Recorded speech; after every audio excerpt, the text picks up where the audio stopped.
why you're spending so much and how to stop it. So you check your bank account and think, where did the money go? How did that happen? I have nothing left. I'm Charlene, your spiritual banker. I worked in banking in London for over 7 years and I'm an energy healer, showing you how to master your money and energy. So I've been getting questions from people who are struggling with spending too much. I've been there.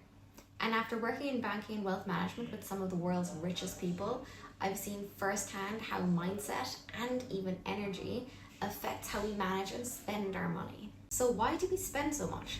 It's not just impulse buys or the coffees or avocados.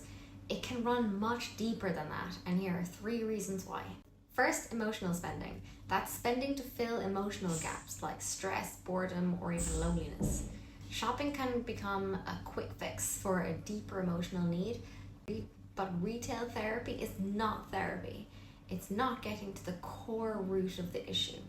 Ever wonder why a treat yourself moment feels great at first, but then leaves you with that guilt after? It's called buyer's remorse. Yeah, that's your energy being out of alignment. So think, why are you buying something? Is it a need or is it a want?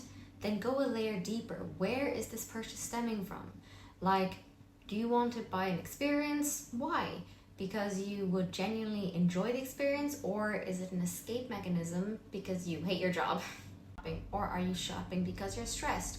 Or are you upgrading your phone because you really need a new phone, or because you feel pressure to keep up with what you see other people around you doing or having? Understanding and becoming conscious of what drives your spending can help you realize how to address any subconscious patterns and programming within ourselves. Number 2, you fear missing out, and big brands know this. Have you ever bought something because it's on sale or there was a good deal, but then never used it? That's what I'm talking about. Sales tactics like limited time only, buy 3 shirts, get 1 free, when you don't need 3 shirts. You only wanted 1, but then you went for the deal and now you have 4. And you justify it by saying, but I got 1 for free. These tactics play on your fear of missing out. It's like your brain goes into panic mode, thinking, I need this right now or I'll regret it forever. But often you won't regret it. When you pause and think, do I really need it? Understanding when brands tap into your human psychology like this helps you to be more aware and conscious when you come across a variety of sales tactics in future. Number 3, lifestyle inflation.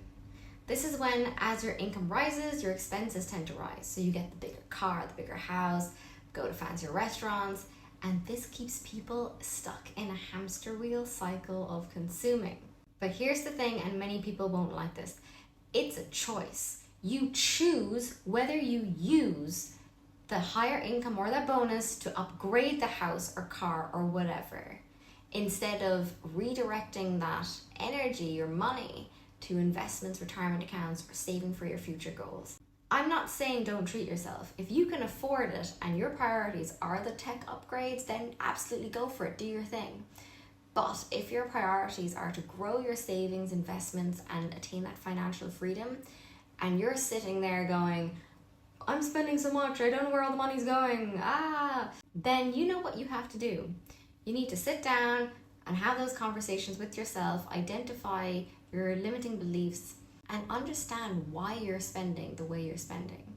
Number 4, a dangerous mindset I've seen too often is when people see shopping as a hobby. Reading, sports, drawing, hiking, those are hobbies. Shopping, in my view, is not a hobby. That truly adds value. Now here's a question. Ask yourself, do you think shopping is a hobby?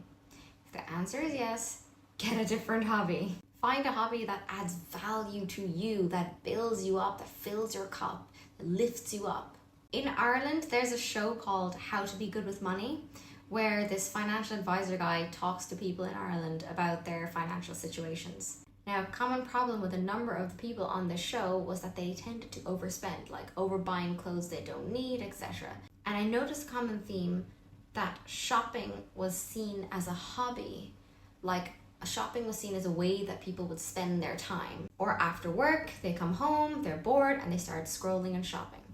Now imagine if they redirected their energy from shopping as a hobby to a different hobby, like something like a physical activity, or they're learning something new. if they redirected that energy from shopping as a hobby to different hobbies or spending their time, money, energy in a different way, think of how their finances would look then. Also, if you don't know what to do with the girls on a Saturday, so you all just decide, let's just go shopping, why don't you try something else? Like, you might be the first in your friendship group or family to change the cycle of thinking that shopping is a hobby. By the way, retailers won't like this. The narrative that shopping is a hobby is useful to make people shop and buy more. But if you think, is it benefiting you? Maybe some people want you to think that shopping is a hobby. Maybe, maybe not. Think about it.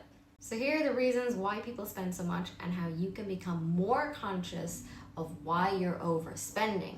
If you found this video helpful, share it with friends, hit the like button, subscribe, and follow for more on how you can master your money and energy. See you in the next one. Bye. Bye.